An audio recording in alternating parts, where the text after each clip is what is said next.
Olá, é um prazer estar aqui para apresentar esse trabalho para a comissão científica do 30º Congresso Brasileiro de Odontopediatria em João Pessoa. Meu nome é Ana Carolina Melo Moura e o trabalho que eu vou apresentar é intitulado A Percepção dos Pais e Dentistas frente a diferentes estratégias avançadas do controle e de gestão de comportamento em odontopediatria. É um projeto que foi uma ideia, uma parceria entre a Faculdade de Medicina Dentária da Universidade Católica Portuguesa e a FOUSP, através da professora Daniela Raggio, que teve a oportunidade de enviar o aluno Rodolfo Carvalho Oliveira, aluno de doutorado, através de um apoio, uma bolsa da CAPES, para fazer um doutorado sanduíche, e foi desenvolvido esse trabalho juntamente com a minha aluna Valéria, do mestrado integrado em medicina dentária, e também a professora Renata Toledo Alves, professora da odontopediatria da Faculdade de Medicina Dentária da Católica, também foi envolvida no trabalho. Então, a gente sabe que as técnicas de controle comportamental são técnicas cruciais para que a gente possa desenvolver o nosso atendimento, mas muitas vezes gera uma ansiedade. Como será que as pessoas que estão assistindo ou realizando as técnicas estão interpretando? Como os nossos pacientes estão recebendo essas técnicas de controle de comportamento? Então, na verdade, a gente acaba tendo pouca evidência relacionada a isso. Então, embora a gente tenha os guidelines em relação ao controle, ao gerenciamento de comportamento para pacientes odontopediátricos, é importante desenvolver as evidências, e nós sabemos que a gente tem técnicas não invasivas, né, como até o show do, né, que é falar, mostrar e fazer, reforço positivo, a modelagem, que nós usamos no dia a dia da odontopediatria, mas muitas vezes é necessário a gente acabar evoluindo para as técnicas mais invasivas, como por exemplo a estabilização protetora, a sedação consciente medicamentosa e a sedação geral, né? Então é muito importante que a gente tenha essa ideia e crie evidências relacionadas a isso. Entretanto, é importante que a gente saiba, dependendo do lugar, da cultura, da estrutura que nós trabalhamos, realizar a técnica mais indicada, porque às vezes existem culturas que aceitam bem uma estabilização, existem culturas que não, preferem a sedação. Tem lugares que tem toda a infraestrutura para uma sedação e tem lugares que não tem qualquer infraestrutura, dependendo das técnicas convencionais. Então, muitas questões influenciam a escolha técnica, e é importante a gente entender, né, o nível de evidência e criar evidência sobre isso, né? Então, esse estudo ele avaliou a aceitação por responsáveis e médicos dentistas de duas técnicas avançadas de gerenciamento de comportamento. Então, esse estudo fez essa avaliação e foi um estudo qualitativo, onde ele foi elaborado por um guideline de estudo qualitativo, foi registrado na plataforma USF, aprovado no Comitê de Ética da Universidade Católica Portuguesa, e como eu disse, ele foi realizado na Faculdade de Medicina Dentária da Universidade Católica Portuguesa, e como eu disse, é uma parceria entre a FOUSP e a FMD da Católica, para que pudesse começar a desenvolver uma linha desses estudos em relação ao controle de comportamento. Foi incluída uma amostra de conveniência de 15 indivíduos, 5 pais, 5 médicos dentísticas generalistas ou de outras especialidades sem ser odontopediatria e 5 médicos dentistas odontopediatras. Então, esse projeto ele acabou utilizando, né, a parceria que a FOUSP tem com o grupo Choose, onde eles já têm um protocolo de estudo publicado, e acabou utilizando esse protocolo de estudo e o material, né, que já foi publicado nesse estudo, aonde ele acabou selecionando 2 técnicas de gerenciamento de comportamento para analisar a percepção. Então, uma é a intervenção e uma é a sedação medicamentosa e a outra é a estabilização protetora.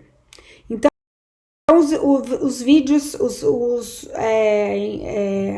participantes foram selecionados, assinaram um termo de consentimento livre e esclarecido e foi aplicado um questionário semi-estruturado, adaptado de um artigo do professor Paulo Kramer e colaboradores nesse assunto, aonde que se pôde avaliar, né, e fazer a entrevista para os participantes desse estudo.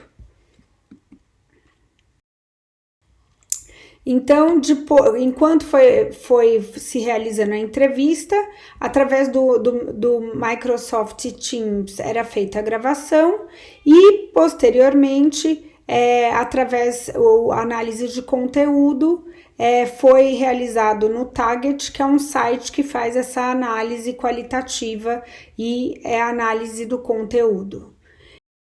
Então, apenas para caracterizar a amostra,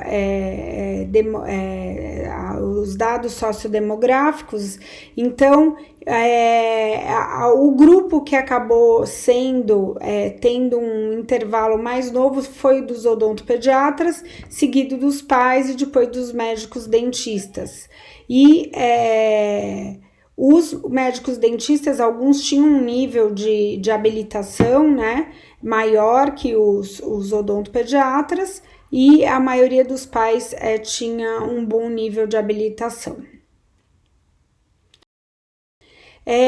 Através do Target, como eu disse, algumas categorias, através das perguntas do questionário semi-estruturado, foram determinadas para fazer análise do conteúdo. Então, por exemplo, qual o seu sentimento após assistir os vídeos? Contra o uso de alguma técnica? Acha que pode traumatizar ou magoar? Magoar é machucar, né? Magoar em português de Portugal.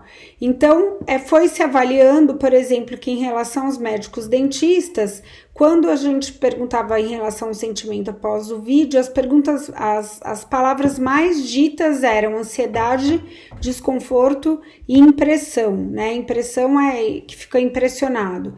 E os comentários sentimentos de ansiedade, desconforto e estresse, né? Para os odontopediatras, ansiedade, desconforto e estresse, então sentimento de estresse e ansiedade quando estão a trabalhar com esse tipo de técnica, né?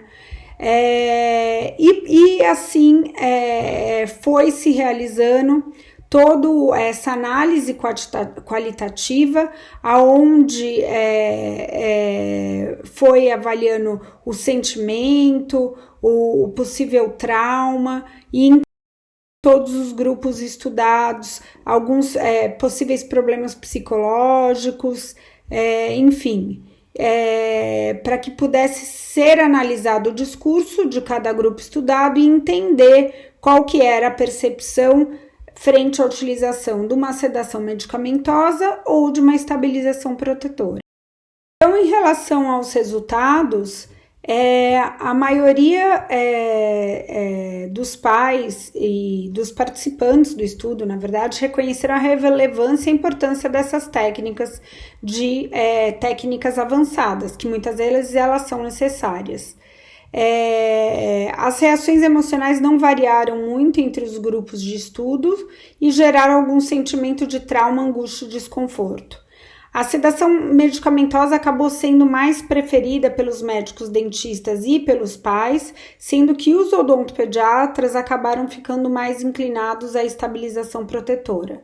Entretanto, a estabilização protetora ela foi tida como uma potencial risco de causar trauma, né? Embora a maioria dos pais afirmou que se sente mais confortável em participar ativamente durante os atendimentos.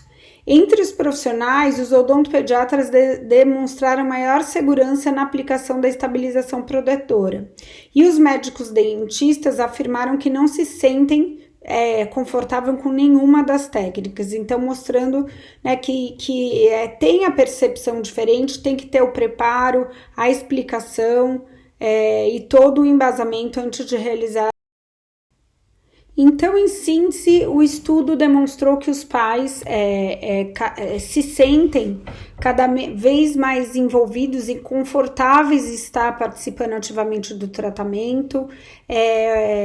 A sedação medicamentosa, os mais jovens acabam tendo essa preferência pela sedação medicamentosa, embora os pais e os médicos dentistas, como eu já disse, acabaram tendo uma inclinação maior para esse tipo de técnica, e a estabilização protetora acabou tendo os odontopediatras mais uma inclinação, mas ambos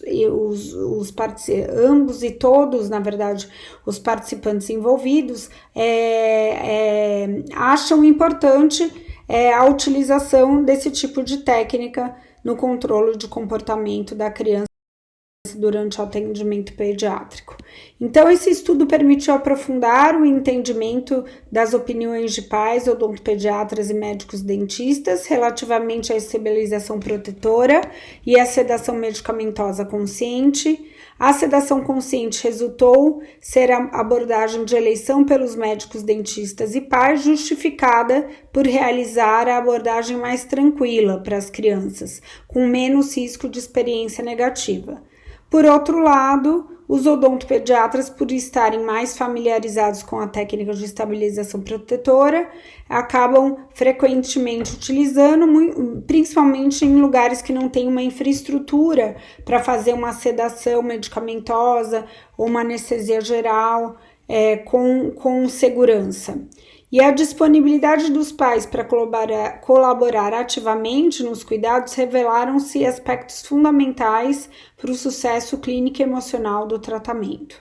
Então, muito obrigada e deixo aqui as referências.